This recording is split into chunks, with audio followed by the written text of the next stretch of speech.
If you don't know me, my name is Corinna Yee. Now, I know what you're thinking.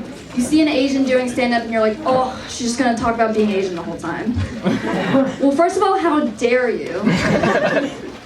And second of all, yes, that's exactly what a lot of people don't know that I was actually adopted from China by Asian parents. Now, I think that's really shocking to a lot of people because unlike most orphans, I am overweight. But appearance-wise, I am a model Asian. I've had the same bob, same granny-style clothing, and same bra size since I was 5 years old. I always laugh at my haircut because I just look at it and I'm like, this is such an aggressive mushroom shape. Like, I'll look at my shadow and I'm like, that looks like it's been circumcised.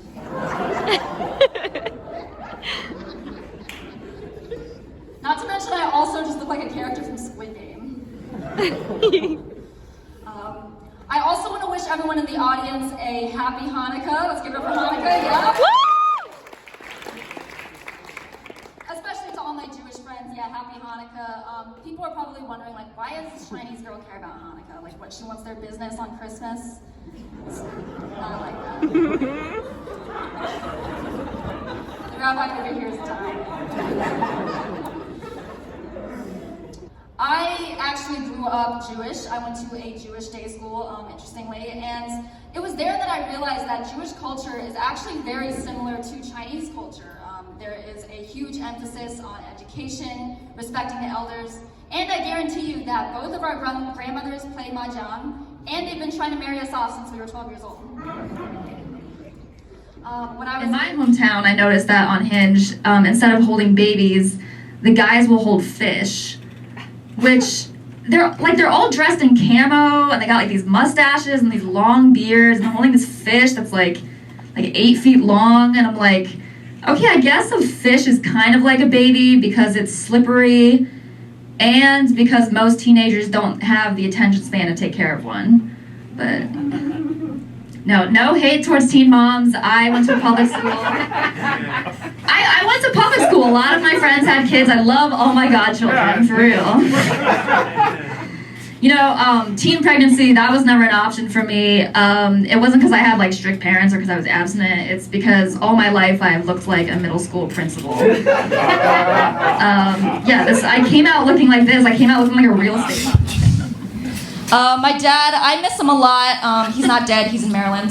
I miss him a lot. He's a very sweet Asian man, and he seems to be learning English by watching the television, which is something a lot of people do. And he's been watching game shows a lot, and so he'll call me and just, without any question or anything, he'll just be like, "Daily double." I'm like, "Hey Dad, how are you?" "Spin the wheel." I think it's important to know that my dad was born and raised in America. So,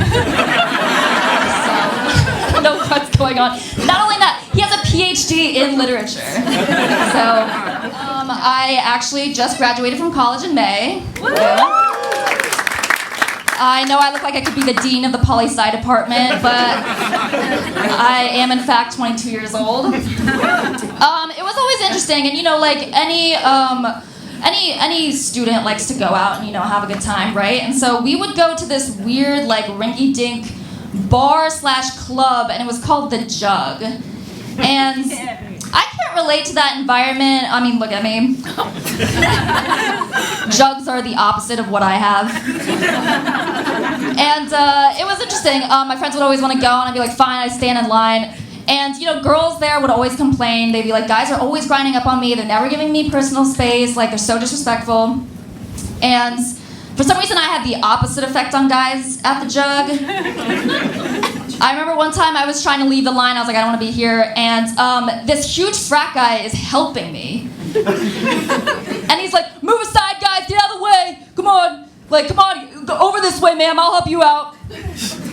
Now, it's one thing to be rebirthed at a place called The Jug.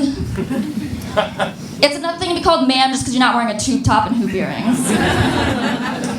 Another time I was at The Jug, I was on the dance floor, and this guy bumped into me. And you know what he did? He said, sorry. And then he respectfully gave me more room. Moral of the story is that I should be the poster child for sexual harassment and friendship training. I should say